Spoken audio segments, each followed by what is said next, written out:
Olá, eu sou Felipe Heiderich e você está na Operação Apocalipse. No episódio anterior, nós vimos sobre as bestas, B1 e B2, a besta que emerge do mar, ou seja, o anticristo, e a besta que emerge da terra, o falso profeta, e também vimos o seu número, a sua marca, e explicamos o que significa ela, ou o que nós entendemos, e o seu número 666 ou 666. Só que agora eu quero que você seja levado para a consciência do apóstolo João, que está tendo todas essas visões.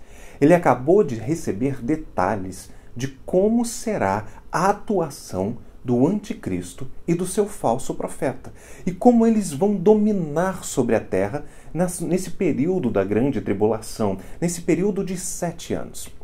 E aí fica imaginando, João, que caminhou com Jesus, que pregou a palavra, que fez de tudo para que o evangelho fosse expandido, agora ele está vendo que os últimos dias haverá um reinado do anticristo. E que a maioria das pessoas vão se convencer de que o anticristo é o verdadeiro Cristo. Imagina alguém que viu o verdadeiro Cristo, que caminhou com Jesus Cristo, agora vendo outras pessoas adorarem aquele que não era. Então, nesse momento, Apocalipse tem uma pausa. E a visão de João vai lá para o finalzinho de tudo. Apocalipse 14 é o juízo. Vai como depois da volta de Cristo. É como se Jesus já tivesse voltado e agora ele se assenta para julgar as nações. É um alento para João, para ele entender que mesmo depois do reinado do anticristo, Jesus viria em glória e não apenas voltaria, pegaria a sua igreja e iria embora. Não, ele se assenta para reinar soberano sobre todas as nações pelos séculos dos séculos. Antes de começarmos, eu quero falar que se você tem dúvidas sobre os nossos produtos, eles estão disponíveis em philipheiderich.com.br. Lá você vai encontrar a Bíblia Peregrino, que é a versão que geralmente eu uso para o estudo, tá? O livro que está na sua última edição, Casamento, um Mistério Revelado. Temos o e-book do livro Lápis, Papel e Caneta. E lembrando que sempre que você compra alguma coisa no nosso site, seja pulseira ou alguma coisa física, você ganha os marcadores de página e vai sempre um DVD para você. E você fala, mas ninguém usa DVD. Usa. Tem gente que ainda não tem habilidade no YouTube. Da sua avó, aquela sua tia e não sei o que, você presenteia para ela um DVD de mensagem. Mas vamos então agora para Apocalipse capítulo 14. E como eu tenho feito, nós vamos começar lendo versículo por versículo e agora ir explicando. Mas Apocalipse 14, ele se divide em 3 visões. Se você olhar o versículo primeiro, ele vai dizer, olhei, ouvi. O versículo 6, ele vai dizer, vi novamente. E o versículo 14, ele vai dizer, olhei, ouvi, ouvi de novo, ou outra vez vi. Então são 3 visões dentro deste texto. E eu quero que você tenha em mente que ele vai ter 3 visões para poder acalentar então a alma dele. Vamos então ao versículo 1 do capítulo 14. Olhei, e eis o Cordeiro em pé sobre o monte Sião, e com ele 144.000, tendo na fronte escrito seu nome e o nome de seu pai. Ouvi uma voz do céu como voz de muitas águas, como voz de grande trovão. Também a voz que ouvi era como harpistas quando tangem a sua harpa. Entoavam um novo cântico diante do trono, diante dos 4 seres viventes e dos anciãos. E ninguém pôde aprender o cântico, senão os 144.000 que foram comprados da terra. São estes os que não se macularam com mulheres, porque são castos. São eles os seguidores do Cordeiro, por onde quer que ele vá. São os que foram redimidos entre os homens, primícias para Deus e para o Cordeiro, e não se achou mentira na sua boca, e não tem mácula. Esta é a primeira visão do capítulo 14. João, ele diz, olhei e vi. E dessa vez ele diz que ele viu um cordeiro sobre o monte Sião. O monte Sião é um monte em Jerusalém, aonde a profecia diz que Jesus voltaria e se assentaria sobre o monte Sião. Então, ele já está vendo o quê? Não apenas a vinda de Jesus, mas a posse de Jesus sobre a terra. Ele vem e ele está sob o Monte Sião. Dessa vez Jesus não vem e vai. Ele não vem e tem uma ação moderada. Não, ele vem.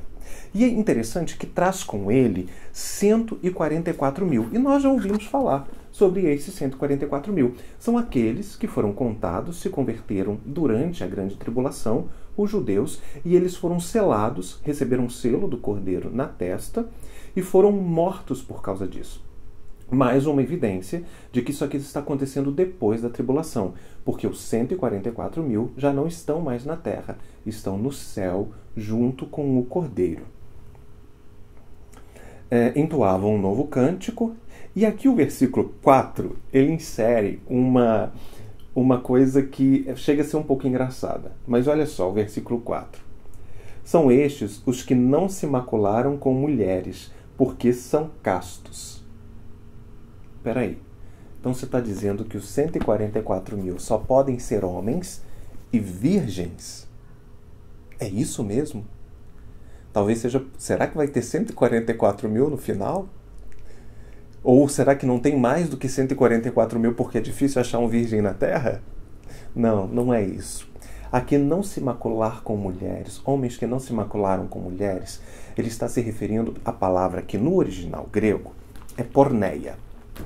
Porneia é uma palavra, sim, que se refere à prostituição, de onde vem a palavra pornografia, de porneia, entendeu? Ela se refere à prostituição.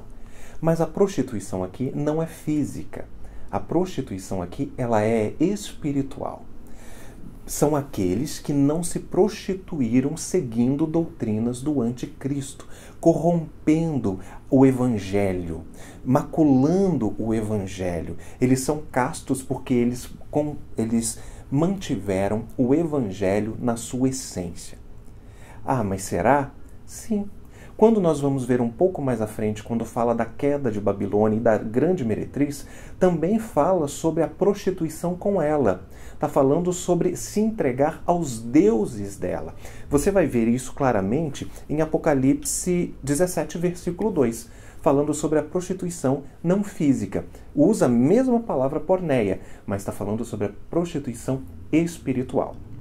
Então esses 144 mil são aqueles que continuaram ou conservaram o evangelho puro na sua essência. E aí, se você continuar, você vai ter uma noção sobre isso. Você viu, então, que eles terminou aqui a primeira visão. E agora, a segunda visão começa com anjos falando. E você vai ter uma sequência de 4 anjos, assim como de 4 seres e assim como de 4 cavaleiros do Apocalipse. Vamos, então, dar sequência a isso? O versículo 6 começa de novo dizendo vi, ou olhei, ou então vi outro, que é, no caso, a segunda visão. Vi outro anjo voando no meio do céu, tendo o evangelho eterno para pregar aos que se assentam sobre a terra, a cada nação, tribo, língua e povo, dizendo em grande voz, temei a Deus e dá-lhe glória, pois é chegada a hora do seu juízo, e adorai aquele que fez os céus, a terra, o mar e a fonte das águas. Olha só, agora aparece um anjo, e João tem uma visão de um anjo, e ele começa dizendo que ele está trazendo o evangelho eterno. Por quê? Nós dizemos que os 144 mil, eles conservaram o evangelho, eles não se prostituíram. Mas toda a terra que está aqui, ela foi corrompida por um falso evangelho ministrado pelo falso profeta e o seu Deus, o seu Cristo, o anticristo. Então Jesus, ele está voltando, ele está em pé sob o Sinai e ele está dizendo, eu vou julgar agora. Agora é o meu tribunal. Esse capítulo é o julgamento. Mas a minha justiça vai ser baseada no evangelho eterno. Ou seja, ele vai pegar a mensagem que nós temos, a palavra de Deus, e aí ele vai julgar, baseado na sua palavra. Então, a primeira coisa que acontece, o primeiro liberar da primeira voz, do primeiro anjo, que dessas 4 vozes, é dizendo, começa o julgamento. E a base desse julgamento será a própria palavra de Deus. Se aqui está dizendo, faça isso e não faça aquilo, ele não vai poder dizer, olha, eu errei, eu queria que você fizesse, mas eu interpreto. Não. Ele está dizendo, eu sou fiel à minha palavra. E o julgamento começa, baseado na minha palavra. Vamos então para a segunda voz? Depois eu volto recapitulando e trazendo alguns textos para a gente ter uma visão um pouco mais aprofundada. Veio então a segunda voz. Outro anjo seguiu o primeiro, dizendo: Caiu! Caiu a grande Babilônia, que tem dado a beber todas as nações do mundo da sua ira e da sua prostituição. Está vendo a palavra prostituição aqui? Não está dizendo que Babilônia era uma mulher e ela se prostituiu. Não, Babilônia era todo o sistema corrupto do anticristo. E ele está dizendo: caiu. Mas se você for para frente, você vai ver que a queda de Babilônia, ela só vai acontecer lá no capítulo 18. Você passa algumas frentes e tá, o anúncio da queda de Babilônia. Aqui é o presságio desse anúncio. É o fundamento espiritual desse anúncio. É João já vendo o julgamento. Ele vai ver todo o final. É como se isso aqui fosse a sinopse do livro. Ele está vendo o julgamento. E a partir quando acabar o capítulo 14, vai voltar a grande tribulação e vai dar sequência. Mas para um alento, Deus permitiu que João tivesse um vislumbre daquilo que vai acontecer no final. Ele viu sobre a besta. Agora ele está vendo o final. A partir do 15, ele volta para contar o que está acontecendo durante a grande tribulação. A terceira voz, então, no versículo 9. Seguiu-se esse outro anjo, o terceiro, dizendo em grande voz: se alguém adora a besta e a sua imagem e recebe a marca na sua fronte ou na mão, também esse beberá do vinho da cólera de Deus. Presta atenção nessa palavra, cólera de Deus, que a gente vai ver isso um pouco mais à frente. Preparado sem mistura do cálice da sua ira, e será atormentado com fogo e enxofre diante dos santos anjos na presença do Cordeiro. A fumaça do seu tormento sobe pelos séculos dos séculos, e não tem descanso algum, nem de dia nem de noite, os adoradores da besta e da sua imagem, quem quer que receba a marca do seu nome. Aqui está a perseverança dos santos, os que guardam os mandamentos de Jesus.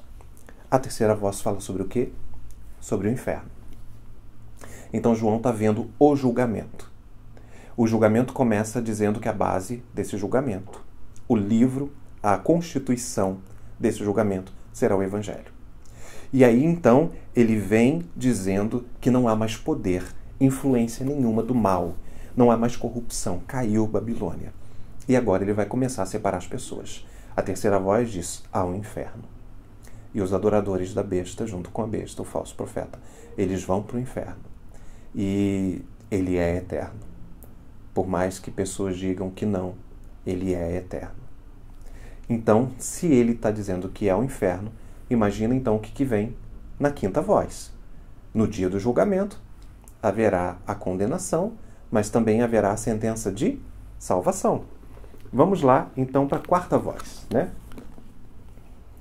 Então ouvi uma voz no céu: escreve, bem-aventurados os mortos, que desde agora morrem no Senhor. Sim, diz o Espírito Santo, para que descansem das suas fadigas, pois as suas obras os acompanham. Descansar no Senhor é o quê? Ir para o céu, para o paraíso, para a glória eterna, para o seio de Abraão, para o sétimo céu, para o terceiro céu, as nomenclaturas que você quiser, onde não haverá mais choro, ranger de dentes, tortura, não haverá mais dores, saudades, tristezas, nada.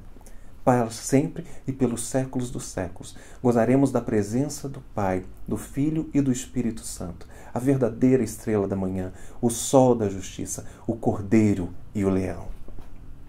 Então, terminamos aqui a segunda visão de João. Partimos então para a terceira visão. A terceira visão também é separada em dois tópicos: a ceifa e a vindima. E vamos lá. Nós vimos que no decorrer de toda a história da humanidade, as pessoas nascem, crescem, muitas reproduzem e morrem. E após morrerem, elas vão imediatamente para o céu ou imediatamente para o inferno. Durante um período da história, antes que antecede a grande tribulação, haverá o arrebatamento ou rapto. A igreja verdadeira, ela será levada para o céu. Mas ainda sobrarão aqui na terra milhares de pessoas. Entre elas, haverá um remanescente fiel que se converterá. trazido pelas duas testemunhas e 144.000, mas todos aqueles gentios ou judeus que aceitarem o Evangelho. Essas pessoas estarão na terra, junto com todas aquelas que não aceitarem o governo de Cristo, a mensagem do verdadeiro Evangelho, e seguirem o anticristo e o falso profeta. Então, no mundo, ainda haverá muitas pessoas que serão salvas e que serão condenadas. Então, a terceira visão está falando justamente da ceifa. Do que é isso? Deus vai parar tudo e vai colher todos os habitantes que ainda restarem na terra. E essa colheita já vai fazer a separação, que aqui não se chama mais de trigo e de joio, porque o joio ele é oco, mas chama de trigo, ou de cereal, ou de ceifa, ou de seara, e de vindima. Vindima é o lugar que é levado para se pisar as uvas, para se esmagar as uvas, para elas virarem vinho. Mas é um lugar de que você sabe que haverá muita quebra, muita dor, muito sofrimento. Então vamos para a terceira visão de João, desse capítulo, que é o capítulo final assim de toda a humanidade, que é o julgamento. Vamos então ao versículo 14. Olha ele começando a visão. Olhei e eis uma nuvem branca, e sentado sobre a nuvem um semelhante a filho do homem. A Bíblia me diz que Jesus subiu numa nuvem, e assim como ele subiu, ele haveria de descer. Então ele descerá numa nuvem. A Bíblia me diz em vários lugares, inclusive em Daniel, no capítulo 7, versículo 13 e 14, que Jesus é o Filho do Homem. Então aqui está falando de Jesus voltando, a segunda vinda de Jesus, né? Tendo na cabeça uma coroa de ouro e uma foice afiada na mão. Coroa, poder, autoridade, é o rei. E uma foice afiada. Para quê? Para ceifar toda a vida. Outro anjo saiu do santuário gritando em grande voz, aquele que se acha sentado sobre a nuvem: toma a foice e ceifa, pois chegou a hora de ceifar, visto que a seara já amadureceu. E aqueles que estavam sentados sobre a nuvem passou a foice na terra, e a seara, os frutos foram colhidos. Então Deus ceifou todas aquelas vidas que estavam ali, que ainda eram dele. O que é esse ceifar? É pegar, fazer com que elas passassem por um tipo de arrebatamento, tivessem os corpos transformados e fossem para o céu com ele. Mas também haverá um outro processo de ceifa, que aqui é chamado de vindima. Vamos ler o versículo 17, dentro dessa visão ainda. Então saiu do santuário, que se encontra no céu, outro anjo, tendo ele mesmo uma foice afiada. Saiu ainda do altar outro anjo, aquele que tem autoridade sobre o fogo, e falou em grande voz ao que tinha a foice afiada, dizendo: toma a foice afiada e ajunta os cachos de videira da terra. Portanto, as suas uvas estão amadurecidas. Então o anjo passou a foice na terra, e vindimou a videira na terra, e lançou-a no grande lagar da cólera de Deus. Eu não falei sobre a cólera de Deus? Quando a gente citou o inferno ali, o lugar de dor, de sofrimento e tormentos eternos, aqui então está falando para onde vai essa segunda classe de pessoas. A cólera de Deus.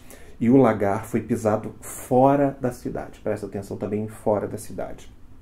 E correu sangue do lagar até os freios dos cavalos, numa extensão de 1.600 estádios. 1.600 estádios, aí 320 quilômetros. Vamos então recapitular agora o 14º capítulo de Apocalipse, nessa operação, vendo o julgamento final. Um momento de alento, porque nada mais é alento e prazeroso do que receber justiça diante daquele que é justo. Então nós sabemos que nesse momento, todos aqueles que realmente seguiram a Jesus, eles receberão justiça, né, diante de todas as coisas. E o mal pagará por todo o mal que ele fez. A maldade receberá a sua punição, a sua sentença. Assim como os justos, os santos que já estão no céu, eles receberão o galardão. Interessante é que você vai ver sobre a palavra fora da cidade lá no final, porque o julgamento final, ele não é para os santos. Você não vê aqui os santos sendo julgados. Você vê os que seguem a besta, os que seguem o anticristo. Eles passarão pelo julgamento. Porque quem está em Cristo, quem já foi santificado, justificado, não tem que passar por tribunal de justiça.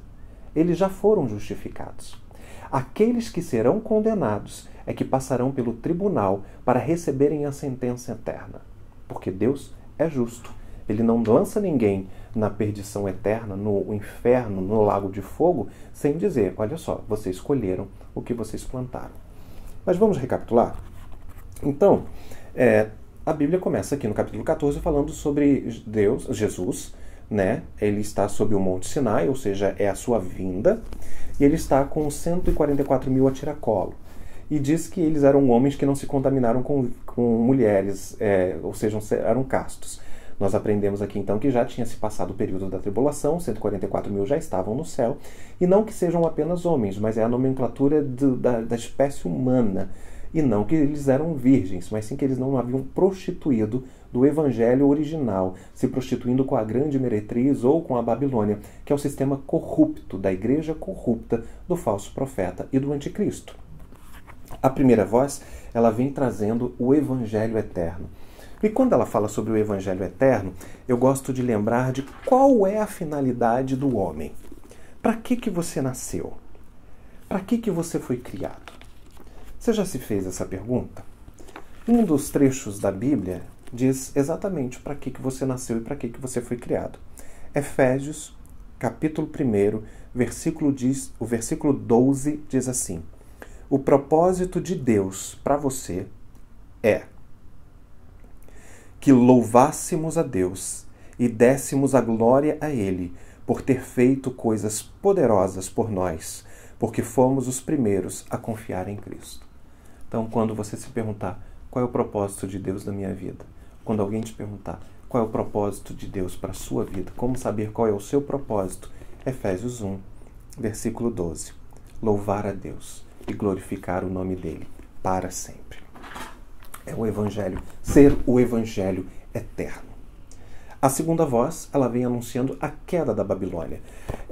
Caiu, ou seja, ela não está dizendo vai cair, caiu. Então você já sabe que já está no fim, ele já decretou e agora ela não tem mais chance de voltar, que é a corrupção do gênero. Né? Você vai ver que aqui a sua prostituição é constratada, ela recebe um contraste com a pureza dos 144 mil e usa a palavra porneia, de prostituição, para dizer que era uma prostituição espiritual. A terceira voz fala sobre o julgamento, né, de tormentos eternos para aqueles que têm a marca da besta, ou seja, para o inferno.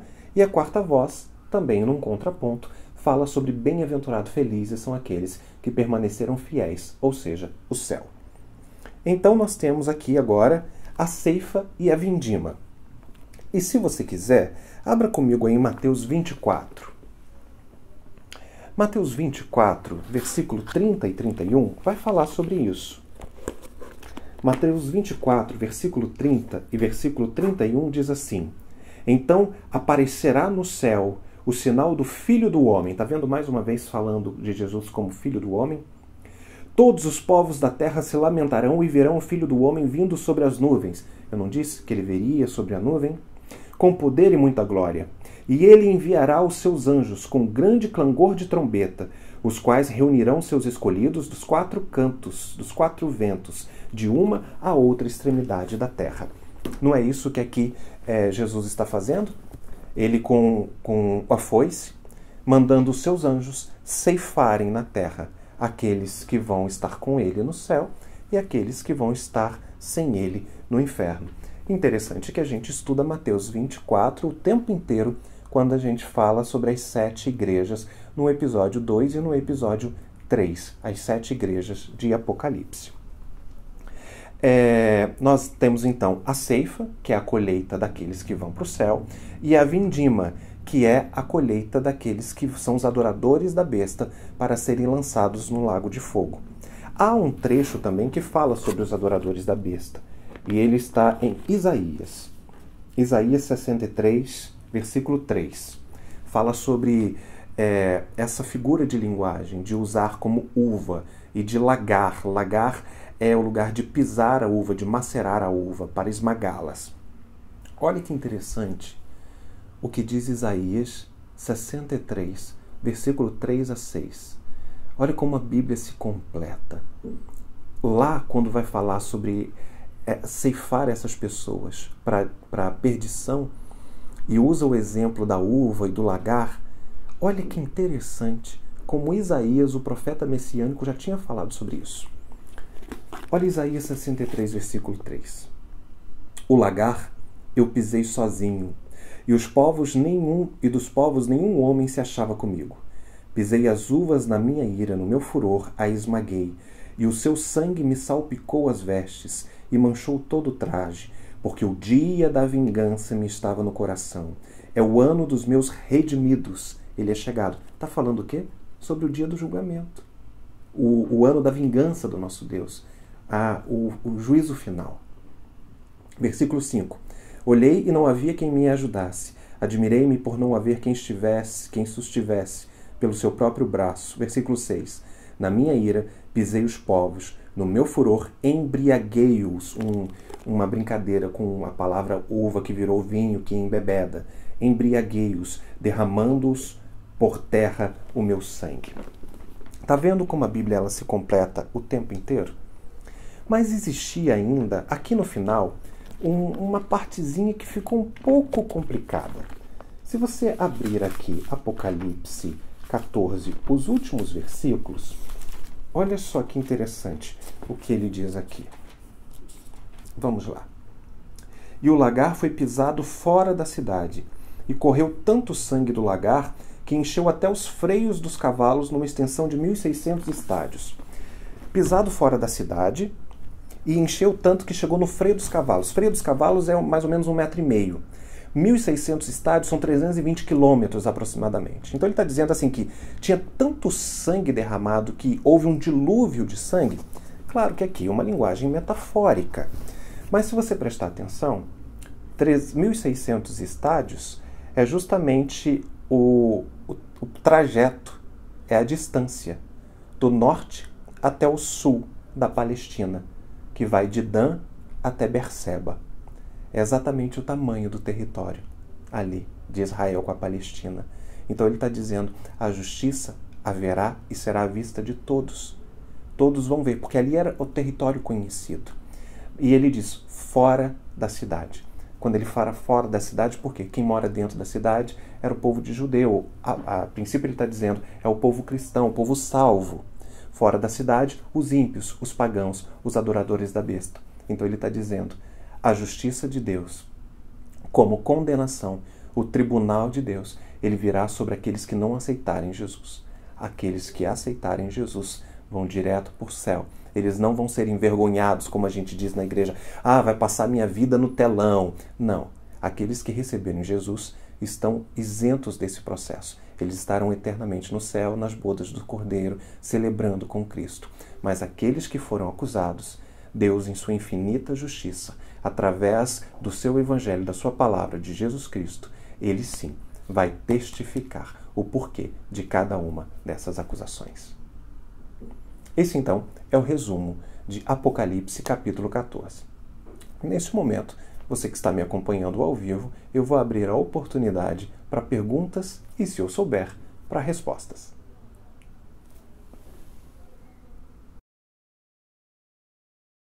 Então, nesse momento, partindo para as duas perguntas que nós selecionamos aqui, a Jesus.Tânia.Fer está perguntando quais são os mandamentos de Deus citados no versículo 12. Os mandamentos de Deus é a palavra de Deus. Mesmo Jesus tendo resumido todos os ensinos da palavra de Deus em 2 mandamentos, amarás a Deus sobre todas as coisas e ao próximo como a ti mesmo, nós entendemos que esses 2 mandamentos, eles resumem absolutamente tudo. Se você ama a Deus, você vai pregar o evangelho, você vai fazer as coisas que agradam a Deus. Se você ama o seu próximo, você não vai roubar, não vai matar, não vai destruir, não vai profanar, não vai tirar o que não é seu. Então, assim, os mandamentos de Deus é a sua palavra. Aqueles que obedecem às palavras de Deus, os seus mandamentos. Será que não é apenas os 10 mandamentos? Mesmo que sejam os 10 mandamentos, ali também engloba tudo, desde você amar a Deus sobre todas as coisas, a tirar um momento de adoração para Deus, ou fazer o bem ao seu próximo, que não matarás, não roubarás, não furtarás e não cobiçarás a outra pessoa que não é sua. Elomilza pergunta: pastor, quando o senhor vai falar sobre a Batalha do Armagedon? Pois é, a Batalha do Armagedon, ela está aqui neste momento onde está acontecendo o capítulo 14. Só que, como a gente disse, Apocalipse, ele vai e volta. Ele insere uma informação e depois começa do zero para ir explicando os personagens. A gente já tinha visto antes sobre a besta, do mar e da terra, o falso profeta, o anticristo. Só que no capítulo 13, ele explica detalhadamente. A gente já tinha visto na sétima trombeta Jesus voltando, mas agora ele dá mais alguns detalhes. Um pouco mais para frente, nós vamos aprender sobre a Batalha do Armagedon. E você vai poder identificar que essa batalha foi uma das coisas mais simples a serem feitas na Terra. Não haverá grande batalha como muita gente imagina do poder do bem contra o mal. Nada disso. Mas isso nos próximos episódios. Eu quero agradecer você que esteve aqui com a gente, aguentando todo esse desafio da Operação Apocalipse. Antes de ir embora, se inscreva no canal, curta o vídeo, compartilhe e deixe a sua dúvida aqui embaixo. É sempre um poder compartilhar as coisas de Deus com você e eu também aprendo muito com isso. Deus te abençoe. Tchau, tchau.